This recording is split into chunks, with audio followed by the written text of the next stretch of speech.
عرب معاشرے میں اگر کوئی شخص قتل ہو جاتا تو مقتول کا قبیلہ قاتل کے قبیلے سے قصاص لیتا تھا، نہ کہ اس قاتل فرد سے۔ ان کا عقیدہ تھا کہ جب تک مقتول کا بدلہ نہ لیا جائے اسے سکون نہیں ملتا اور اس کی روح الو بن کر بیابانوں میں بھٹکتی رہتی ہے۔ وہ روح ہر وقت پیاس پیاس کہتی رہتی ہے۔ جب اس کے قتل کا بدلہ لے لیا جائے تو اس روح کو سکون مل جاتا ہے۔ اسلام سے پہلے قتل کرنا گناہ نہیں سمجھا جاتا تھا۔ اگر کوئی قبیلہ طاقتور ہوتا تو اسے خون بہا 10 اونٹ ادا کر دیا جاتا۔ یہ تھی انسانی زندگی کی کل قیمت۔ قبیلے کے افراد کی تعداد، مال، جانور، اسلحہ، علاقہ اور جنگ کرنے کی اہلیت قبیلے کو کمزور یا طاقتور بناتی تھی۔ طاقت ہی سب کچھ تھی۔ کمزور قبیلے کے لوگ کچھ مطالبہ نہیں کر سکتے تھے۔ کمزور قبیلوں کے حقوق نہ ہونے کے برابر تھے۔ ہر قبیلہ قاضی تھا اور فیصلہ کرنے میں آزاد۔ باپ کی غلطی کا بدلہ بیٹے سے اور بیٹے کی غلطی کا بدلہ باپ سے لینا عام تھا۔ ایک سردار کی خواہش پر جنگ کرتے ہوئے ہزاروں لوگوں کو قتل کر دیا جاتا تھا۔ عرب میں رہنے والوں کا اثاثہ یہ ہوا کرتا تھا: خیمہ، جو انہیں دھوپ اور گرمی سے بچاتا تھا، اونٹنی، جو سواری اور دودھ کے کام آتی، تلوار، جو ان کی حفاظت کے کام آتی۔ عورت کو بھی کچھ قبائل اثاثہ ہی سمجھتے تھے اور اسے دوسرے مال کی طرح سمجھا جاتا تھا۔ جانوروں کا ریوڑ، اونٹ کی سواری سب سے بہتر تصور کی جاتی تھی۔ صحرا کا سخت موسم، ریت میں چلنا اور کئی دن تک پانی کے بغیر زندہ رہنا اونٹ کی اہمیت میں اضافہ کر دیتا تھا۔ اونٹ 10 دن تک پانی پیے بغیر صحرا کے سخت موسم میں اپنی پوری قوت کے ساتھ سامان اٹھا کر سفر کر سکتا ہے۔ اس پر کمزوری کے کوئی آثار نظر نہیں آتے۔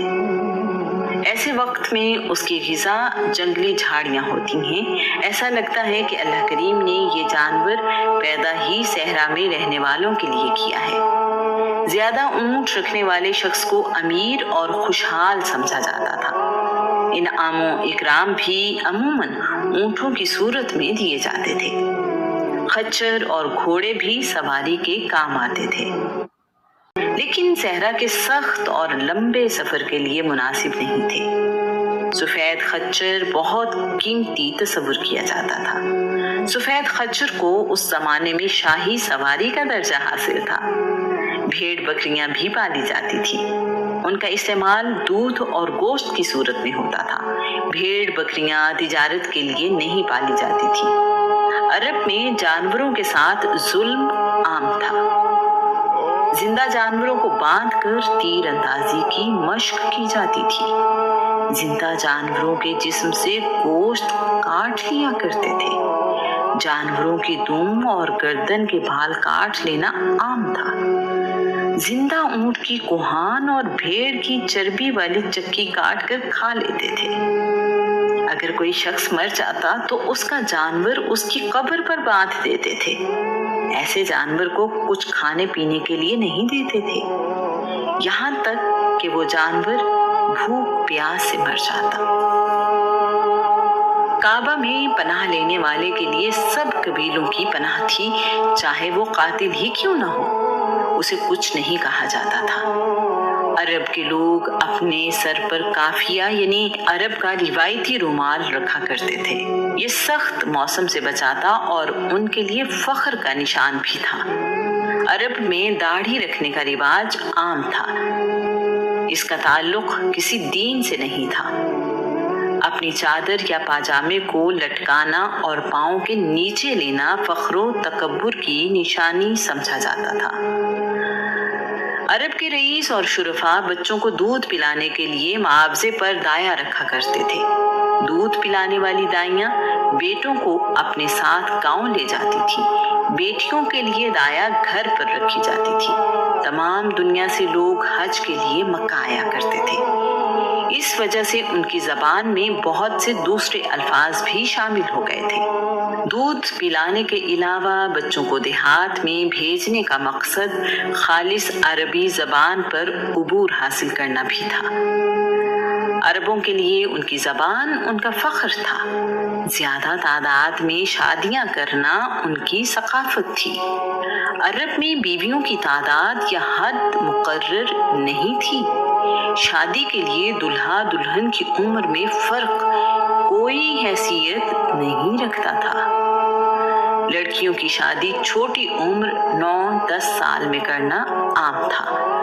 دلہن کی عمر بیٹی یا پوتی کے برابر ہونے کے باوجود شادی عام تھی۔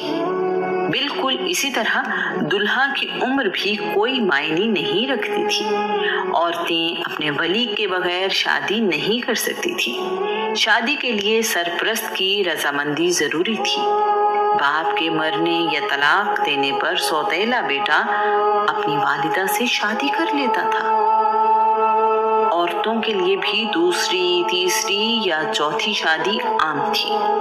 طلاق کا اختیار مرد کو حاصل تھا اور اس کی کوئی حد مقرر نہیں تھی۔ عرب اپنی بیٹی کی شادی اپنے سسرال میں یا اپنے والد کے سسرال میں کر کے سمجھتے تھے کہ انہوں نے اپنی بیوی ماں کا بدل اپنے سسرال والوں کو دے دیا ہے۔ عرب پتھروں سے بنے گھروں میں رہا کرتے تھے۔ گھر عمومی طور پر ایک منزل کے ہوتے تھے، یعنی سنگل سٹوری۔ کچھ لوگوں کے گھر 2 منزلہ بھی ہوتے تھے۔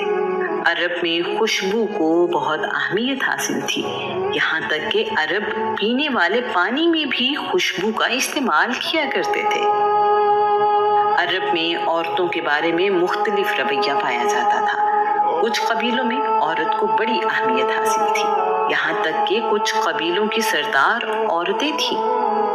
نبوت کا جھوٹا دعویٰ کرنے والی سجاح بنت حارث اپنے قبیلے کی سردار تھی۔ جنگ اور صلح کی وجہ عورتیں بنتی تھیں۔ بدوی عورتیں مردوں کی طرح دلیر ہوتی تھیں۔ ان عورتوں کے دل میں ڈر، خوف نام کی کوئی چیز نہیں تھی۔ کچھ قبیلے عورتوں کو کم تر مخلوق سمجھتے تھے۔ یہ منقولہ جائیداد تھی۔ عورت وراثت میں تقسیم ہوتی اور کسی سے بھی اس کا لین دین کیا جا سکتا تھا۔ بیٹی کا پیدا ہونا منحوس خیال کیا جاتا تھا۔ کچھ لوگ بیٹیوں کو زندہ دفن کر دیتے تھے، مگر تمام قبائل میں ایسا نہیں تھا۔ قریش کے قبیلے بیٹیوں کو زندہ دفن کرنے کے خلاف تھے۔ عرب میں کعبے کا حج ہمیشہ سے رائج تھا۔ مکہ کے لوگ حج کے لیے آنے والوں کی بڑی خدمت کرتے تھے۔ وہ حاجیوں کو اللہ کا مہمان سمجھتے تھے۔ کعبے کی دیواروں پر اللہ کے نبی ابراہیم، اسماعیل، عیسیٰ اور بی بی مریم کی تصویریں بنی ہوئی تھیں۔ کعبہ میں سب قوموں نے اپنے اپنے بت رکھے ہوئے تھے۔ بت ہی خدا تھے۔ بتوں پر انسانی گوشت اور خون کے چڑھاوے بھی چڑھائے جاتے تھے۔ جس قبیلے کا جی چاہتا اپنے لیے علیحدہ بت لے آتا۔ نیا بت لانے پر کوئی پابندی نہیں تھی۔ سب سے بڑا بت ہبل تھا۔ قبیلہ بنی خزاع کا سردار عمر بن لوہی اس بت کو ملک شام سے لایا تھا۔ اس کے بعد ہبل ان کے لیے سب سے بڑا خدا ہو گیا۔ خدا سے رہنمائی کے لیے فال نکالی جاتی تھی، جس کے لیے تیر استعمال کیے جاتے تھے۔ فال نکالنے والے لوگ بڑی عزت کی نگاہ سے دیکھے جاتے تھے۔ اہم کام کرنے سے پہلے، سفر کرنے سے پہلے، قربانی کرنے کے لیے یا کسی کو سچا ماننے کے لیے فال نکالنا عام تھا۔ یہاں تک کہ کسی کی اپنے والد سے نسبت اگر مشکوک ہوتی تو بھی فال کے ذریعے سے ہی جانی جاتی تھی۔ کاہن اس معاشرے کے بہت اہم افراد تھے۔ لوگ اپنی ضرورتوں اور معاملات میں رہنمائی لینے ان کے پاس جاتے تھے۔ یہ بڑے ذہین لیکن چالاک لوگ ہوا کرتے تھے۔ اپنی باتوں سے لوگوں کو شیشے میں اتار لیتے، لوگ ان کی باتوں اور معلومات کے سحر میں آ جایا کرتے تھے۔ دوسروں کو اپنی باتوں سے لاجواب اور بے بس کر دینا ان کا کمال تھا۔ ان کی بات کو حرف آخر سمجھا جاتا تھا۔ یہودی اور عیسائی بھی عرب میں رہتے تھے، لیکن ان کی تعداد بہت کم تھی۔ مکہ میں رہنے والوں کی بڑی تعداد بت پرست تھی۔ اگر انہیں اپنے عقائد خطرے میں نظر نہ آئیں تو مذہبی رواداری پائی جاتی تھی۔ مختلف مذاہب کے ماننے والے ایک ہی گھر میں رہ سکتے تھے۔ عرب میں خدا کو راضی کرنے کے لیے یا کسی منت کو پورا کرنے کے لیے بیٹے کی قربانی کا رواج تھا۔ انسان کی قربانی سب سے عظیم قربانی سمجھی جاتی تھی۔ عرب زبان میں اپنا ثانی نہیں رکھتے تھے۔ عرب اپنے علاوہ باقی دنیا کو عجمی یعنی گونگا کہتے تھے۔ ان کے نزدیک زبان صرف عربی تھی۔ ان کی زبان بہت وسیع ہے۔ عربی زبان باقی زبانوں کی طرح زمانے کے ساتھ تبدیل نہیں ہوئی۔ اگر آج 2000 سال پہلے گزرا ہوا کوئی انسان واپس آ جائے تو عربی زبان کو اسی انداز میں سمجھ پائے گا۔ شاید اسی لیے اللہ کریم نے آخری کتاب قرآن مجید کو عربی زبان میں نازل کیا۔ عرب اپنی عبادت گاہ کو اسلام سے پہلے بھی مسجد ہی کہا کرتے تھے۔ تمام خامیوں کے باوجود کوئی عرب جھوٹا کہلانا پسند نہیں کرتا تھا۔ جھوٹ بولنے والے کی کوئی عزت نہیں تھی۔ عرب بہت خوددار تھے۔ عرب میں کوئی کتاب موجود نہیں تھی، نہ الہامی کتاب نہ کسی انسان کی لکھی ہوئی۔ قرآن کریم عربی زبان کی پہلی کتاب ہے۔ علم کا معیار شاعری تھا۔ شاعر کو سب سے زیادہ علم والا سمجھا جاتا تھا۔ اس کی قدر سب سے بڑھ کر تھی۔ شاید اسی لیے رسول اللہ جب قرآن مجید سناتے تو عرب اسے شاعری کہتے تھے۔ شاعر اپنا سب سے اعلیٰ کلام کعبہ میں لٹکا دیا کرتے تھے۔ باقی معاشروں میں شاعر ایک ادیب کی حیثیت رکھتا ہے، جبکہ عرب میں شاعر ایک ہی وقت میں ادیب، طبیب، روحانی پیشوا اور دانشور تصور کیا جاتا تھا۔ عرب میں ذوق کی تسکین کا واحد ذریعہ شاعری تھا۔ ان کے ہاں تاریخ بھی شاعری میں ہی ملتی ہے۔ خوشی، غمی، نیک بختی، شادی یا موت اور صلح یا جنگ، ہر موقع کے لیے شاعری موجود تھی۔ ہر شخص شاعری نہیں جانتا تھا، جس کی وجہ سے شاعر بہت عزت پاتے تھے۔ مشاعرے عام منعقد کیے جاتے تھے اور بہترین شاعر کو خوب نوازا جاتا تھا۔ اس دور میں شاعر ہوا اور پانی کی طرح زندگی کا لازمی حصہ تھا۔ جنگوں میں بہادری کی تعریف اور دشمن کی برائیاں شاعر ہی کیا کرتے تھے۔ شاعری کرتے ہوئے ساکت حروف کا استعمال بھی عام تھا۔ قرآن مجید میں بھی ساکت حروف کسی سورہ کی ابتدا میں استعمال ہوئے ہیں، جیسے الف لام میم، کاف ہا یا عین صاد۔ اسی لیے اس زمانے میں کسی نے اس بات پر اعتراض نہیں کیا۔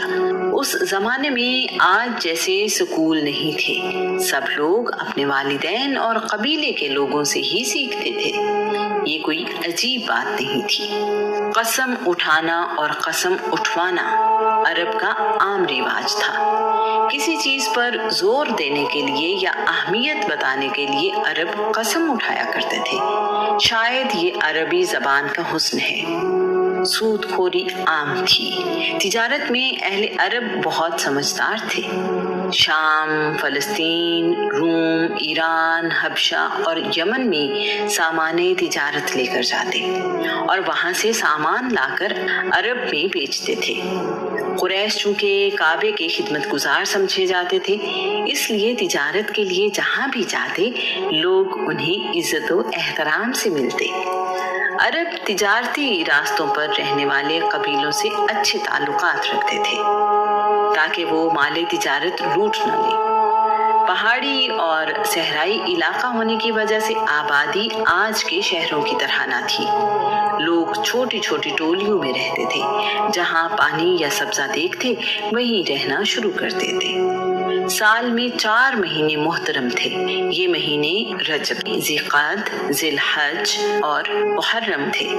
ان مہینوں میں نہ جنگ کی جاتی نہ ہی قافلوں کو لوٹا جاتا۔ انہی مہینوں میں حج اور عمرہ ادا کیا جاتا تھا۔ کوئی مرکزی نظام تھا نہ کوئی مرکزی حکومت۔ ضرورت پڑنے پر قبائلی سردار اکٹھے ہو کر فیصلہ کرتے۔ یہ فیصلے انہی معاملات پر لاگو ہوتے جن کے بارے میں فیصلہ کیا جاتا تھا۔ باقی معاملات کے لیے قبیلے اپنا فیصلہ کرنے میں آزاد ہوتے۔ دور دور کے شہروں کو الگ ملک تصور کیا جاتا تھا۔ یہ تصور آج کے ملک کی طرح نہیں تھا۔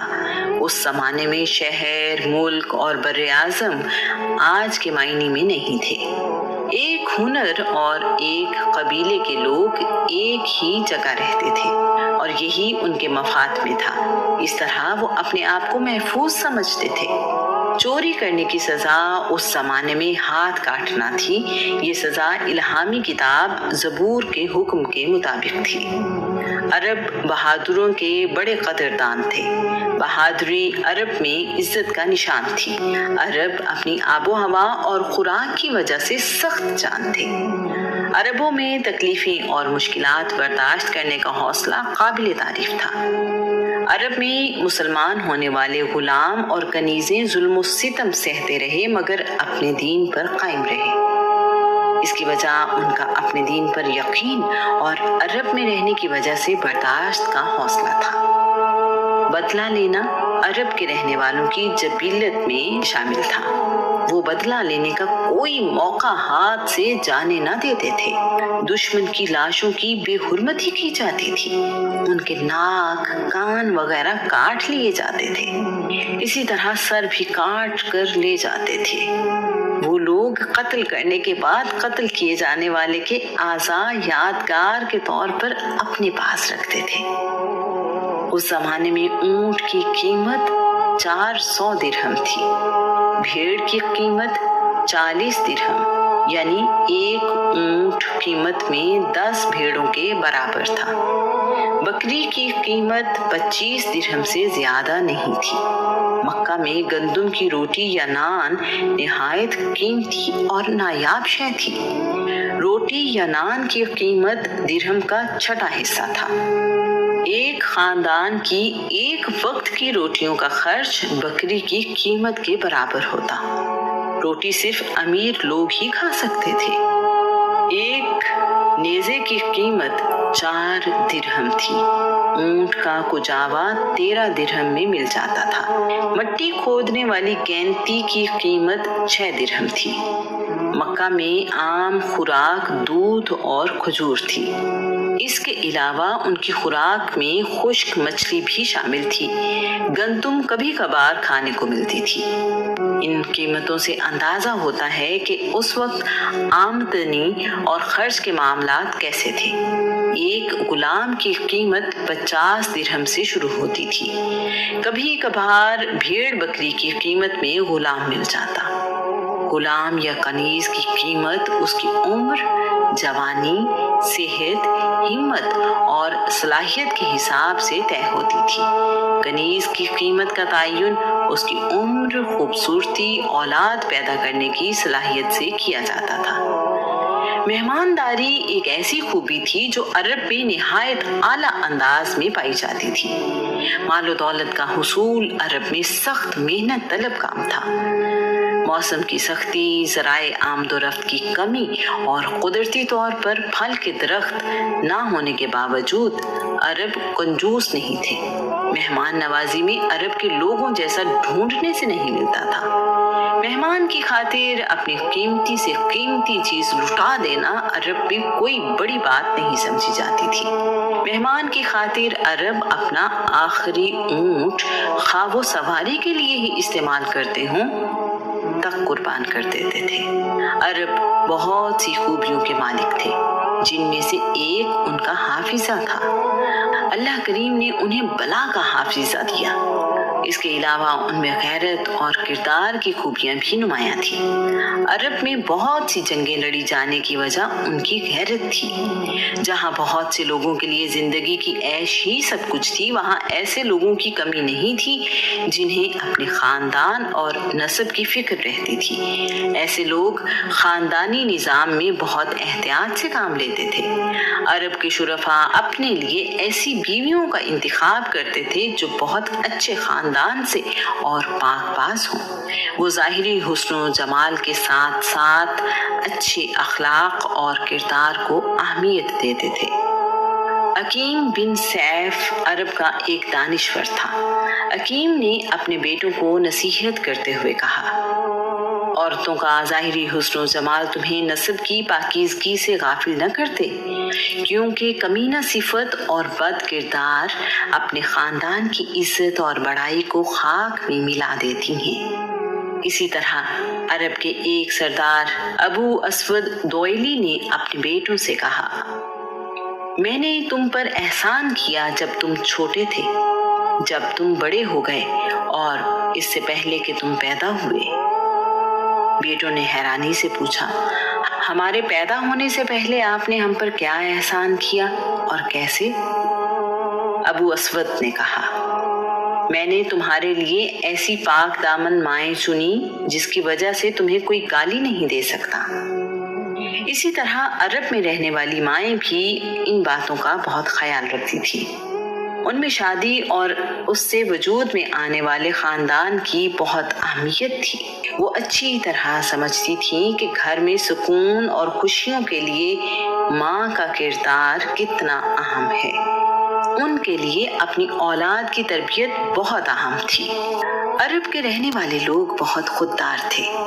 انہیں بھوک اور پیاس برداشت کرنے میں کمال حاصل تھا۔ یہ کہنا مشکل ہے کہ صبر اونٹ میں زیادہ تھا یا عربوں میں۔ تمام مرد اور عورتیں اپنے لباس کے نیچے ایک کمر بند بہت زور سے باندھ لیا کرتے تھے تاکہ اس دباؤ کی وجہ سے بھوک کا احساس نہ ہو۔ بعض اوقات بھوک کی شدت کو ختم کرنے کے لیے اس کمر بند سے اپنے پیٹ پر پتھر باندھ لیا کرتے تھے تاکہ اس کا وزن پیٹ پر محسوس ہو اور وہ اس خیال میں رہے کہ معدہ غذا سے بھرا ہوا ہے۔ اس ساری صورتحال کو سمجھنا کسی غیر عرب کے لیے شاید ممکن ہی نہیں۔